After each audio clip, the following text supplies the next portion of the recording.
पधारे हुए हमारे राष्ट्रीय संगठन मंत्री, जिन्हें प्रवास का ऐसा माना जाता है कि जिनके हर चीज में प्रवास ही प्रवास है। मतलब आज दिल्ली, कल बेंगलोर, परसों मणिपुर, किधर भी उनको फोन करोगे तो आप भी सुबह में कहीं बात की और शाम को और कहीं मिल सकते हैं। ऐसे सुरेश जी भाई साहब का मैं चाहता हूँ आप लोग जोरदार तालियां बजाकर स्वागत करें। उनका 13 और 14 तारीख को बहुत व्यस्त कार्यक्रम है, फिर भी 12 तारीख को हमारे अनुरोध पर इस नए प्रांत को अपनी नई शुभेच्छा देने आए, अपना आशीर्वाद देने आए। तो मैं भाई साहब से अनुरोध करूंगा, आए, मार्गदर्शन दें और हमें अपना आशीर्वचन दें। नहीं भोजन करे बिना नहीं जाएंगे।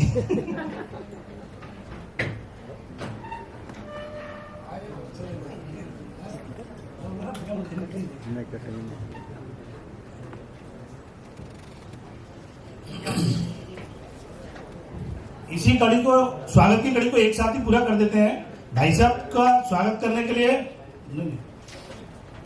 मैं बुलाऊंगा हमारे श्री ओम प्रकाश जी प्रजापति, जो इस प्रांत के उपाध्यक्ष हैं। उन्हें सौर, श्रीफल और बुके देकर भाई साहब का स्वागत करें। जोरदार तालियां भाई साहब के लिए।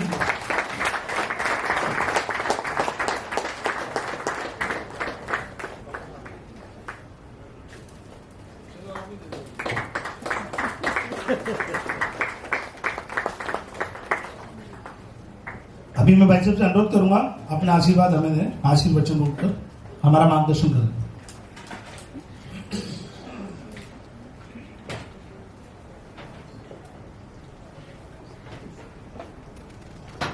श्रीमान जी ने पहले बुलाया, खड़ा किया, मैं खड़ा रहा, शायद साल मिलेगा, इंतजार करके मैं बैठ गया। तो मैंने सोचा कि बार बार कहने के बाद कम से कम मुंबई कोकण प्रांत ने सीख लिया कि घर के कार्यकर्ताओं का सम्मान नहीं करते, लेकिन इन्होंने सीखा नहीं, लास्ट में उसका प्रकटीकरण भी कर दिया। लेकिन जो किया, हम तो अतिथि है ना, अब अतिथि बना दिया। और आदरणीय रविशंकर जी ने हमको कह दिया, डर भी लगता है, पता नहीं या तो मेरी शक्ल में कुछ ऐसा है कि कितना भी मैं हंसता हूँ, कितना भी हंसी मजाक करता हूँ, लेकिन ये भय वाला शब्द जो है ये आ ही जाता है। अब मुझे नहीं मालूम क्यों ऐसा आता है, लेकिन कहीं ये चर्चा तो होती है, इसलिए मुझे अपने बारे में सोचना पड़ेगा कि ठीक होना पड़ेगा। आदरणीय रविशंकर जी हमारे मुख्य अतिथि हैं। निसंदेह मैं बार बार यही कहता हूं कि हमारा जो बाहर के व्यक्ति आते हैं, हमारे अतिथि में आते हैं, उनका खूब सम्मान करना।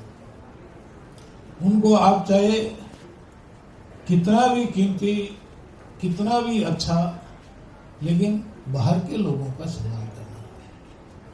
अपने घर के लोगों को सम्मानित, पटका, ये सब देना। भी जैसे अध्यक्ष महामंत्री बने, नई टीम बनी, उनको सबको पटका देना चाहिए था, ये उनका सम्मान था पहली बार। तो आपने पिन दे करके गुजारा कर दिया, पिन भी बाद में मंगवाई होगी कहीं से, इधर से ले ले। तो ये थोड़ा सा अपने को हर एक कार्यक्रम है, ये महत्वपूर्ण कार्यक्रम है, हमारा दायित्व ग्रहण जो है ये बहुत महत्वपूर्ण कार्यक्रम है। दायित्व क्या होता है ये हर एक को सिखाना। हमारे यहाँ सब कार्यकर्ता बैठे हैं, हर सत्र के कार्यकर्ता बैठे हैं। ब्रांच का दायित्व, इसके अलावा प्रत्येक सदस्य का दायित्व, उस दायित्व बोध को वो समझे, ये ऊपर से प्रारंभ होता है। हमारे राष्ट्रीय अधिकारी, उनके व्यक्तित्व में वो दायित्व बोध है क्या? मैं कई बार कहता हूं कि जो राष्ट्रीय अधिकारी हैं, क्षेत्रीय अधिकारी हैं, वो करने वाले नहीं हैं, वो प्रेरणा स्रोत है, उनको करवाना है। करवाने वाले में, मैनेजर में, मैनेजिंग डायरेक्टर में और करने वालों में अंतर है। उनके चिंतन में, उनकी सोच में एक थोड़ा अंतर रहना चाहिए। इसलिए दायित्व ग्रहण के इस कार्यक्रम में कुछ बातें हमको अपने व्यवहार में लानी चाहिए। किसी भी संगठन का विषय नहीं है, विषय भारत विकास परिषद का है। भारत विकास परिषद का ये दो प्रांत हमारे मुंबई और कोकण दोनों का विलय हुआ है और एक नई रूपरेखा भारत विकास परिषद के माध्यम से मुंबई एवं कोकण बहुत बड़े देश के बड़े शहरों में से हैं। इसके विकास के लिए, इसको एक अच्छा स्वरूप देने के लिए भारत विकास परिषद क्या क्या कर सकता है, कैसे कर सकता है, उसके लिए आज टीम का परिवर्तन हुआ है। इससे पहले सीए श्री माणक चंद्रागा अध्यक्ष थे, संजय पोदार जी हमारे सचिव थे और नरेंद्र सिंह बाबा सिंह जिसको कहते हैं पूर्व प्रांत महासचिव, और संजय पोदार हमारे फाइनेंस का काम देखते थे। इन तीनों का परिवर्तन करते हुए अभी हमारे आदरणीय अविनाश धर्माधिकारी जो कि पूर्व पुलिस आईपीएस एसीपी थे और रिटायर हुए, रिटायरमेंट होने के बाद सेवा कार्य के काम में जुटे हैं। उनको हमने इस पूरे क्षेत्र का, जैसे मुंबई का बाह्य एक बड़ा स्वरूप जिसमें कोकण और कोकण से संबंधित जितनी भी नई नई बस्तियां हैं उस सब को मिला करके एक प्रांत बनाया है।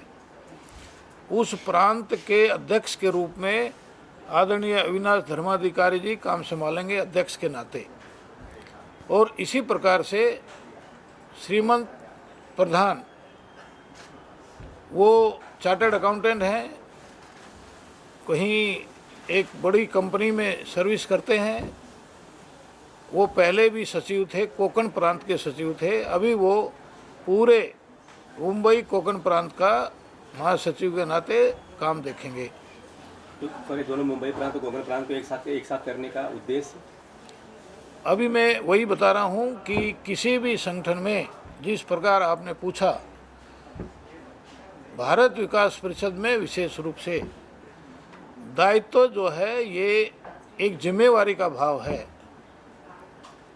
मैं एक विशेष दायित्व पर काम कर रहा हूँ, ये एक दायित्व बोध हमेशा मन में रहता है। इसलिए संगठन की जो कार्यशैली है, संगठन का जो लक्ष्य है, जिसको हम भारत विकास परिषद जिससे नाम दिया है, भारत का विकास, इसी प्रकार से मुंबई और कोकण का चहुमुखी विकास हम संगठन के माध्यम से कैसे कर सकते हैं। हमारी 5 गतिविधियां हैं जो नए इस वर्ष से प्रारंभ होंगी। सेवा संस्कार हमारा केंद्र बिंदु है, संपर्क हमारा माध्यम है, महिला एवं पर्यावरण, ये दोनों साथ साथ समाज में परिवर्तन करने के 2 स्तंभ हैं। ऐसे 5 गतिविधियों के माध्यम से हमने समाज में परिवर्तन लाने का प्रयास करना है। जैसे गरीबी मुक्त परिवार, ऐसे हर शाखा प्रारंभ करे। गरीबों में भी गरीब व्यक्ति वो कैसे आत्मनिर्भर हो सकती है, कैसे अच्छा जीवन जीने के लिए अपने पैरों पर खड़ी हो सकती है, महिलाओं का सम्मान कैसे बढ़ सकता है, महिलाओं का शोषण और किसी भी प्रकार का उन पर अत्याचार ये कैसे उससे मुक्त हो सकते हैं, महिलाएं हमारी आत्मनिर्भर और आत्मविश्वास से कैसे ओतप्रोत हो सकती हैं। इसी प्रकार से संपर्क के माध्यम से समाज के बड़े बड़े लोगों को, जो कि बॉम्बे हब है, हर दृष्टि से हब है, उनको संपर्क में ला करके समाज के इस नव निर्माण में कैसे उनका उपयोग किया जा सकता है, ये दायित्व बोध है हमारा। इसलिए संगठन के लिए दायित्व का एक बहुत बड़ा काम, जिसको दायित्व देते हैं वो उसके मन में एक ये बोध होता है कि मुझे काम करना है। और अभी ये जो दायित्व दिए जा रहे हैं, ये व्यक्तियों को चुन करके उनके पूरे पास्ट उसको देख करके एक श्रेष्ठ व्यक्ति समाज के उनको चुन करके हम दायित्व देते हैं। धीरे धीरे ये दायित्व बढ़ता है और दायित्व बढ़ते हुए अभी जैसे 2 प्रांत, ये एक प्रांत है। प्रांत के बाद क्षेत्र होता है जिसको हम पश्चिम क्षेत्र बोलते हैं, जिसमें गुजरात, महाराष्ट्र, गोवा ये पूरा क्षेत्र आता है, उस तक आगे पढ़ता है व्यक्ति। और ऐसे ही 10 क्षेत्रों को मिला करके हमारा अखिल भारतीय एक संस्था बनती है। तो ऐसे आजकल सभी प्रांतों का, सभी क्षेत्रों के दायित्व हो गए हैं और अखिल भारतीय टीम हमारी बन गई है। 1 अप्रैल से नई टीम हमारी गठित होती है। वो गठन आजकल चल रहा है। पूरे अप्रैल मास में ये दायित्वों का वितरण करते हुए, दायित्वों का सुनिश्चित करते हुए हमने संपूर्ण देश में ये दायित्व बनाना है।